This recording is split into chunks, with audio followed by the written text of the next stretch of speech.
আবারও সবাইকে স্বাগতম ASP.NMBC টিউটোরিয়ালে। শুরু করে দিচ্ছি আজকে টিউটোরিয়াল। লাস্ট টিউটোরিয়ালে আমরা জাস্ট সিম্পলি ডটনেট ফ্রেমওয়ার্ক ইউজ করে ওয়েব অ্যাপ্লিকেশন কীভাবে ক্রিয়েট করতে সেটা দেখেছিলাম। ওকে, সো এটা অলরেডি অনেকেই জানি। তো আজকে আমরা এন্টিটি ফ্রেমওয়ার্ক সেট আপ করা দেখব, কীভাবে আমরা আমাদের এই প্রজেক্টে আমরা এন্টিটি ফ্রেমওয়ার্ক সেট আপ করতে পারি অথবা কনফিগার করতে পারি উইথ ডাটাবেস অ্যান্ড মডেল অথবা একটা টেবিল ডাটাবেসের মধ্যে। ওকে, ফার্স্ট অফ অল একটা মডেল ক্রিয়েট করব। তো আমি চলে আসলাম মডেল, অ্যাড ক্লাস। তো আমি এটার নাম দিব স্টুডেন্ট।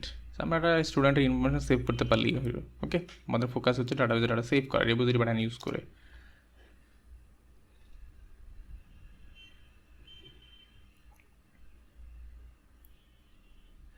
ওকে, আমি একটা ক্লাস নিলাম।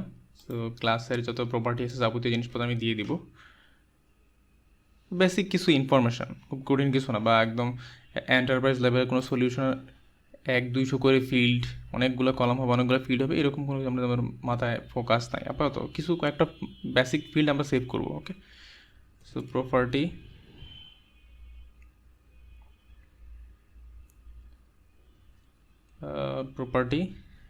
First of all integer type আমি বলবো ID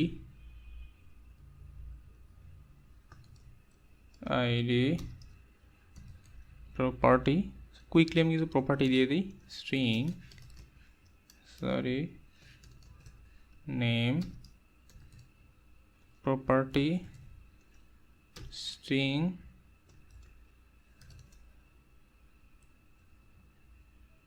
email property string registration number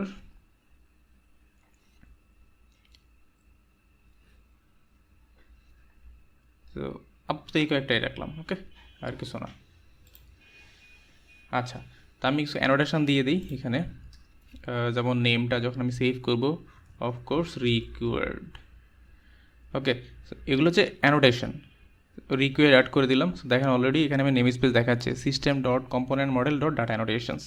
so এই নেম স্পেসটা ইনক্লুড থাকতে হবে, যদি না থাকে তখন আসলে আপনি এই অ্যানোটেশনগুলো অ্যাক্সেস পাবেন না। তো এখানে অলরেডি ইনক্লুড হয়ে গেছে দেখেন। তো যদি আপনাদের ইনক্লুড না হয় আপনারা এখানে লিখে দিবেন রিকোয়ার্ড। সো এখানে বাই ডিফল্ট ওদের মেসেজ দেখায়, এরর মেসেজ। সো আপনি যদি এরর মেসেজ চেঞ্জ করতে চান তাহলে এখানে এরর মেসেজ দিয়ে দিবেন। সো আমি এখানে এরর মেসেজ দিয়ে দিচ্ছি, please enter name. Okay, fine. তাহলে আমি ইমেলের ক্ষেত্রেও বলতে চাই যে এটাও রিকোয়ার্ড। সো ইমেলটা যখন তুমি একটা ডাটা এন্ট্রি করবো, অফকোর্স ইমেল দিতে হবে। এরর মেসেজ আমি দিয়ে দিচ্ছি, প্লিজ এন্টার ইমেল। আচ্ছা, ইমেল অ্যাড্রেসের ক্ষেত্রে দুইটা ভ্যালিডেশন। সো একটা হচ্ছে সে রিকোয়ার্ড, ওকে অফকোর্স দিতেই হবে, নট নাল, নাল লেভেল রাখতে পারবেন না। এবং সাথে যেটা করতে হবে, এই ইমেল অ্যাড্রেসটা ভ্যালিড কিনা, অথবা ইমেল অ্যাড্রেসের যে ফরম্যাটটা সেই ফরম্যাটটা ভ্যালিড কিনা সেটা চেক করতে হবে। তখন আমি কি করতে পারি, তখন যেটা করতে পারি এখানে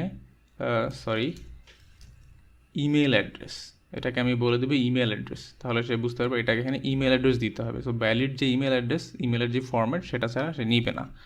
ওকে, তো এখানে এরর মেসেজ দিয়ে দিতে পারেন, প্লিজ, বা email should be valid, email should be valid. Okay, রেজিস্ট্রেশনের ক্ষেত্রে সিম্পলি রিকোয়ার্ড, সে ভাই এটা জাস্ট রিকোয়ার্ড হলেই হলো। ওকে, তারপর যদি আরও আপনাদের কোনো লজিক থাকতে পারে সেগুলো ইমপ্লিমেন্ট করবেন। Please enter registration number. তো আপনাদের আরও থাকতে পারে যে রেজিস্ট্রেশন নাম্বার 5 ক্যারেক্টারে বড় হইতে হবে, 10 ক্যারেক্টারে ছোটো হইতে হবে, বা 5-10 ক্যারেক্টারের মধ্যে হইতে হবে। তখন আপনি আর চাইলে আরও অ্যানোটেশন অ্যাড করতে পারেন, প্রবলেম নেই। তো আমাদের এই কয়েকটাই ছিল। আমি একটু বিল্ড দিব প্রজেক্ট, তো বিল্ড। ওকে, বিল্ড সাকসিডেড। আমাদের মডেল নেওয়া হয়ে গেল স্টুডেন্ট, তাই না? ওকে, তা এখন আমি এখানে একটা ফোল্ডার ক্রিয়েট করব আমাদের সলিউশনের মধ্যে। আমি সলিউশন রাইট ক্লিক করলাম, অ্যাড নিউ ফোল্ডার, নাম দিলাম জাস্ট ডাটা। ডাটা ফোল্ডারে আমি রাইট ক্লিক করব, অ্যাড ক্লাস, আমি একটা অ্যাপ্লিকেশন ডিবি কন্টেক্স ক্রিয়েট করব। আমি নাম দিচ্ছি application DB context, application DB context. আচ্ছা, তো এটা যে কোনো নামই হইতে পারে। আমি অ্যাপ্লিকেশন ডিবি কন্টেক্সট দিচ্ছি। আপনারা যেই প্রজেক্টে কাজ করবেন, সাপোজ যদি ইউনিভার্সিটি নিয়ে কাজ করেন আপনি বলতে পারেন ইউনিভার্সিটি ডিবি কন্টেক্সট। আপনি যদি ইনভেন্টরি নিয়ে কাজ করেন তাহলে আপনি বলতে পারেন ইনভেন্টরি ডিবি কন্টেক্সট। ওকে, আমি এখানে যেহেতু একটা application, so application DB context নিয়ে কাজ করতেছি, just simply application DB context. আপনি চাইলে নাম চেঞ্জ করতে পারেন আপনার প্রজেক্টের স্ট্রাকচার অনুযায়ী, বা আপনি কী প্রজেক্ট করতেছেন এই প্রজেক্টের নেচার অনুযায়ী আপনি নাম দিতে পারেন। সো আমি এখানে রাখলাম অ্যাপ্লিকেশন ডিবি কন্টেক্সট, অ্যাড দিলাম, সো অ্যাড হয়ে গেল। ওকে, তো এই অ্যাপ্লিকেশন ডিবি কন্টেক্সটটা ফার্স্ট অফ অল আমাকে ডিবি কন্টেক্সট ক্লাসটা থেকে ইনহিট করতে হবে। So DB context. Okay, so DB context এখনও পর্যন্ত ও আমার প্রজেক্টে ইনক্লুড না এরকম বলতেছে। সো যেটার কারণ হচ্ছে আমার এখানে এখনও এনটিটি ফ্রেমওয়ার্ক সেট আপ করা নেই, অথবা এনটিটি ফ্রেমওয়ার্কের কোনো প্যাকেজ ইনস্টল করা নেই। তো এখানে দুইটা প্যাকেজ দেখাচ্ছে, এনটিটি ফ্রেমওয়ার্ক কোর অথবা এনটিটি ফ্রেমওয়ার্ক। যেহেতু আমাদের একটা ডটনেট ফ্রেমওয়ার্কে কাজ করতেছি, সো অফকোর্স আমি ইগনোর করবো এনটিটি ফ্রেমওয়ার্ক কোর। তো অফকোর্স এখানে আমরা ইনস্টল করবো এনটিটি ফ্রেমওয়ার্ক। সো এখানে ল্যাটের যে ভার্সনটা আছে সেটা আমি নিচ্ছি, কোনো প্রবলেম, বা আপনারা চাইলে যে কোনো ভার্সন নিতে পারেন, আপনাদের কম্পার্টেবল যেটা সেটা। তা আমি লেটেস্টটা নিচ্ছি। সো অলরেডি ইনস্টল হয়ে গেছে। সো আমি যদি রেফারেন্সে যাই,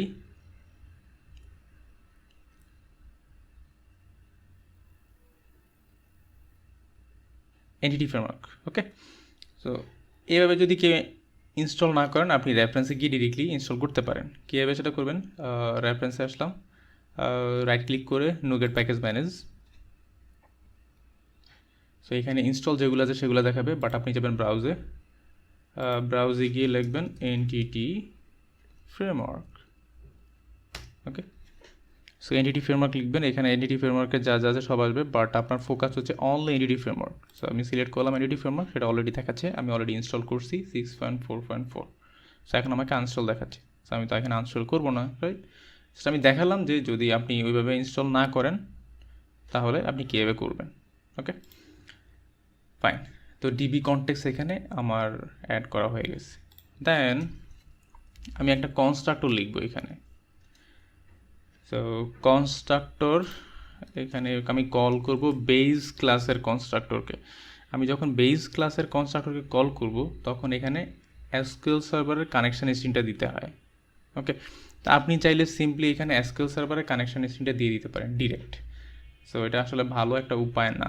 আপনি যদি এখানে এসকিউএল সার্ভারের কানেকশন স্ট্রিং দিয়ে দেন, যখন আপনি অ্যাপ্লিকেশনটা প্রোডাকশন মোডে যাবেন, কোনো ক্লায়েন্টকে দিয়ে দিবেন পাবলিশ কপি, তখন আসলে আপনি যখন প্রোডাকশন করবেন তখন আপনার একটা ডাটাবেস থাকতে পারে, যখন আপনি আরেকজনকে দিয়ে দিবেন তখন তার পিসি ডাটাবেসের কানেকশন স্ট্রিং সেম নাও হতে পারে, আলাদা করে ডাটাবেসের কানেকশন স্ট্রিং হবে, রাইট। সার্ভারের নাম আলাদা হবে, ডাটাবেসের নাম হয়তো সেম হতে পারে, বাট বাকি সব ইনফরমেশন আলাদা হবে। আচ্ছা, যদি আলাদা হয় তখন কি আপনি ওইখানে বসে ডাটাবেসের নাম চেঞ্জ করে আবার ওকে পাবলিশ দিবেন? তাই না? এটা মানে খুব ভালো জিনিস না। বা আপনি যদি 5 জন ক্লায়েন্টকে দেন তাহলে 5 জন ক্লায়েন্টের কাছে কি সেম জিনিস করবেন? তো যেটা করতে হয়, এইখানে আসলে আমরা এই ডাটাবেস হার্ড করে ইউজ করি না। আমরা যেটা করি, আমরা ওয়েব কনফিগ ফাইল থেকে আমরা সেই ডাটা রিড করে নিয়ে আসি, অথবা আমরা এই কানেকশন হিসেবে ওয়েব কনফিগ ফাইল রাখি।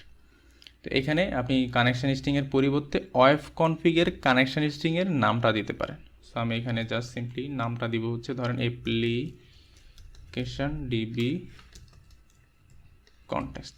সো এই নামটাও আপনাদের মতো করে হইতে পারে, ডিফল্ট কানেকশন অথবা যে কোনো কানেকশন, ডাটাবেস কানেকশন, যা ইচ্ছা তা। আমি জাস্ট এখানে রাখলাম application DB context.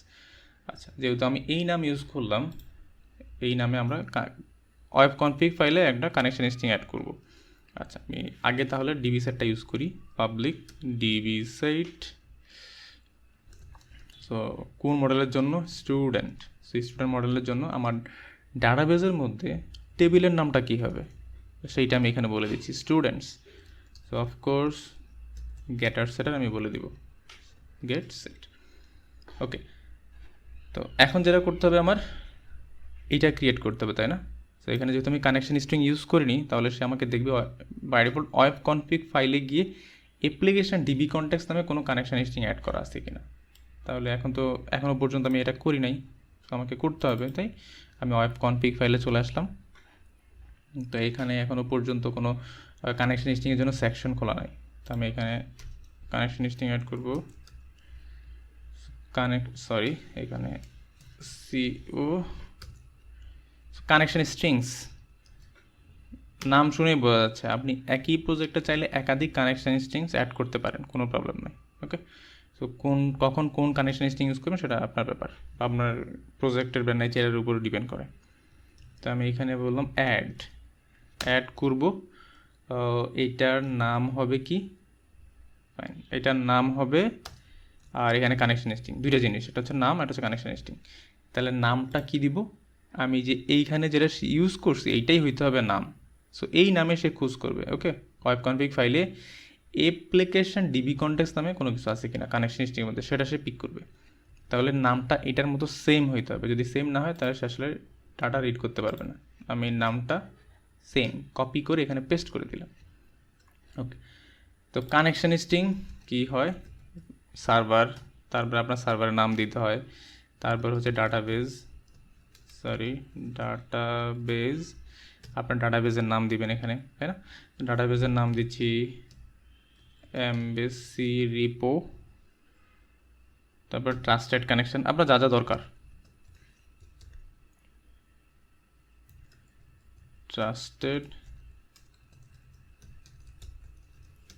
Trusted connection true.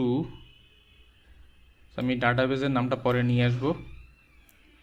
এখন যেটা করতে হবে, প্রোভাইডার নাম আমি দিয়ে দিব। সো প্রোভাইডার নাম system dot data dot SQL client, fine. তো আমি আমার বাকি যেটা দরকার সার্ভার, তাহলে আমি এসকিউএল সার্ভারে চলে আসলাম। এসকিউএল সার্ভারে কানেক্ট ডাটাবেজ ইঞ্জিন, সো এইটা হচ্ছে আমার সার্ভারের নাম। সো আমি এটা কপি করলাম, কপি করে জাস্ট সার্ভারে পেস্ট করে দিলাম। ওকে, আমাদের কানেকশন স্ট্রিং অ্যাড করা হয়ে গেল। তো এখন আমরা যেটা করতে হবে, একটা বিল্ডে মাইগ্রেশন অ্যাড করতে হবে। তো আমি বিল্ড দিলাম, আর প্রজেক্ট বিল্ড সাকসিডেড।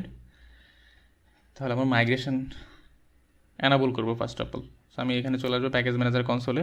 সো এটা যদি কারো এখানে না থাকে তখন নিয়ে আসবেন tools, NuGet package manager console. ওকে, এখানে গিয়ে আপনি এটা নিয়ে আসতে পারবেন। তো আমি প্রথমে মাইগ্রেশন অ্যানাবল করব।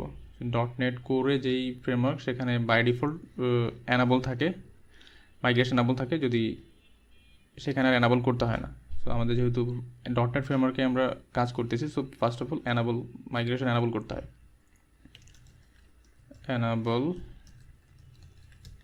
অ্যানাবল মাইগ্রেশনস,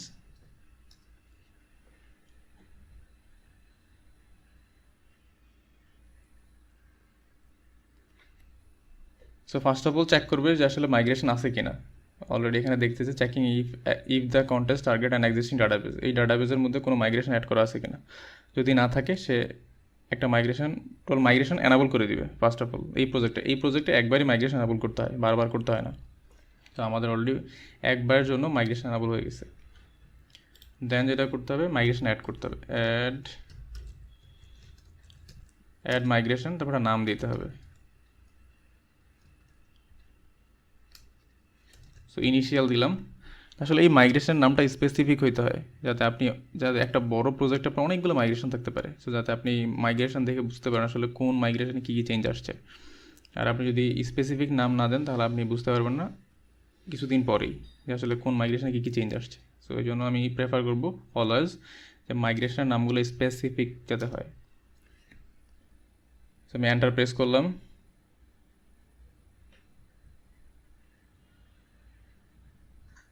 একটু টাইম নেবে।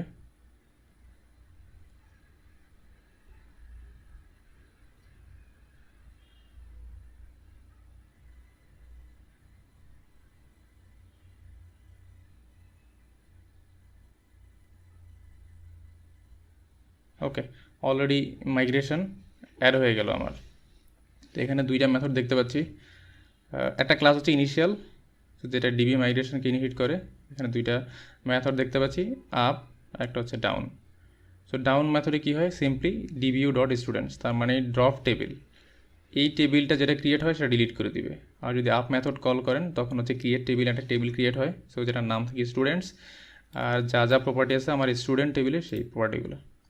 ওকে, আমি ওইখানে যা যা বলে আসছি এটা নালাবেল হবে না, এটা আসলে ইন্টিজার টাইপ, সাথে হচ্ছে আইডেন্টিটি, এটা প্রাইমারি কি, যা যা আছে সব কিছু এখানে ও নিয়ে নেয়।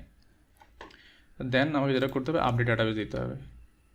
আপডেট ডাটাবেস, আমি এই কমান্ড এক্সিকিউট করবো, আপডেট ডাটাবেস।